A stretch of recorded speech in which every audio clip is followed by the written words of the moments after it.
This is Bogota. Bogota is home to an enormous cultural diversity. While taking a tour around the streets of this area, one can find practices of any kind and many qualities from various cultures. This city has literally everything. So, this time I want to talk about one particular sector of Bogota, La Candelaria. La Candelaria is in the center of the city, and it is a very important location. It has witnessed some of the most historically important events of Colombia, such as the incident with the Llorente vase, which was an important chapter of the country's independence. Also, many museums, executive buildings, and important educational institutions can be found in La Candelaria.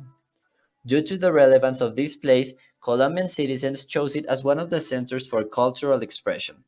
One of these expressions is a claim to respect human rights. That's why in La Candelaria it can be possible to find protests and art that demand respect towards human rights.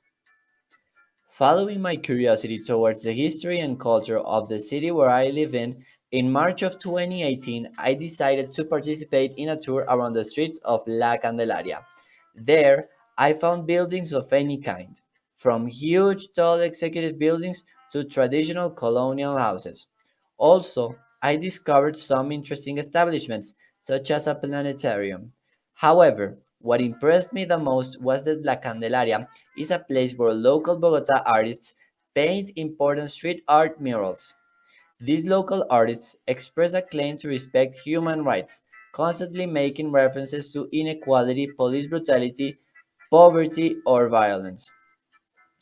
Street art or graffiti was considered an act of vandalism, and it was a cause of punishment.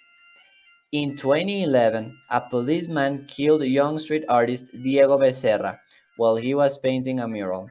After that, local Bogota street artists began a movement against police brutality, which nowadays is still a problem not only in Colombia but worldwide. Because of the huge influence of the artists' manifestations, street art is now accepted by the authorities in Bogota, but there is still a long way to go. They painted a mural, and if it was erased, they painted the mural again until they proved their point. Also, they demonstrated the value of their artistic expressions. Thanks to their perseverance and the pressure from the residents of those neighborhoods who liked the murals, the authorities began to respect the art and the human rights of these artists. However, the street artists from Bogota also claim for the human rights of people outside of their community, which means every Colombian citizen.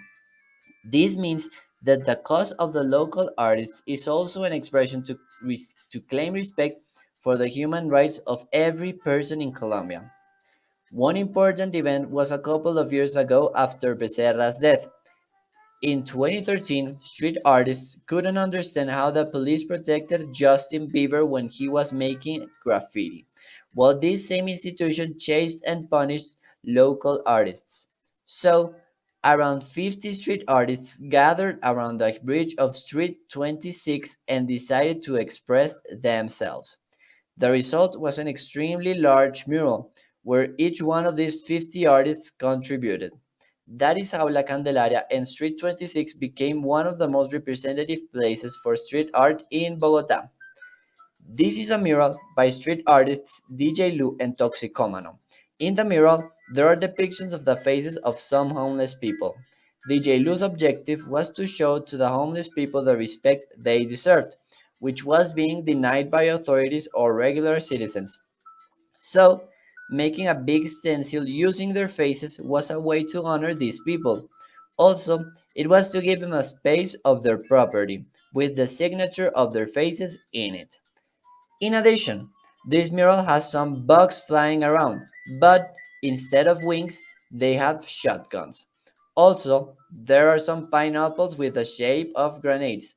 This expressed that the city had always been suffering from violence. So, it can be inferred that this mural is an expression against poverty and violence. On the other hand, this other DJ Lu graffiti shows a kid selling pineapples. This shows the serious fact that there are numerous cases in which children must work in order to survive, while they should be studying. However, unfortunately, this is more common than one would think. What was the result of this story? Street art stopped being vandalism and now is art of enormous cultural value. This art is mainly a way to protest. It is a way to express what is wrong with Colombia, and it is a claim to respect the lives of every citizen. Also, it is demanding peace. This group of local artists opened the eyes of most citizens in order for us to see that. Now, to close, it is important to quote Bob Ross. I can't think of anything more rewarding than being able to express yourselves to others through painting. Thank you.